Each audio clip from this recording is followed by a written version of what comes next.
Ever tried to push something heavy? That resistance you feel is friction. It's the force that opposes motion between surfaces in contact, and its power is defined by the nature of those surfaces.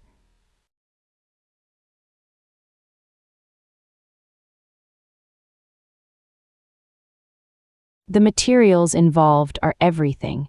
Think about rubber on asphalt, which creates high friction, versus slippery ice on steel. Rougher surfaces have microscopic hills and valleys that interlock, increasing the force needed to get things moving.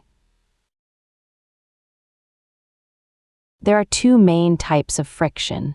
Static friction is the stubborn force you must overcome to start moving an object. Once it's in motion, kinetic friction takes over, which is usually weaker. That's why it's harder to get something going than to keep it sliding. We can measure friction with a simple formula. It equals the coefficient of friction, mu, times the normal force. The normal force is how hard surfaces are pressed together. Press harder and you get more friction.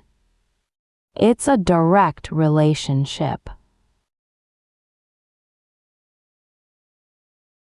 Look around and you'll see friction at work. The treads on your tires are designed to maximize friction for better grip.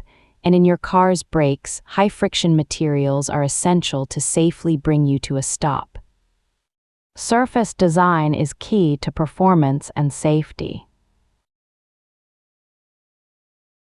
So to sum it up, friction depends on the surface materials and roughness. Static friction is the initial hurdle, and it's greater than the kinetic friction of moving objects. The harder you press surfaces together, the more friction you get. Understanding this is vital everywhere, from physics to our daily lives.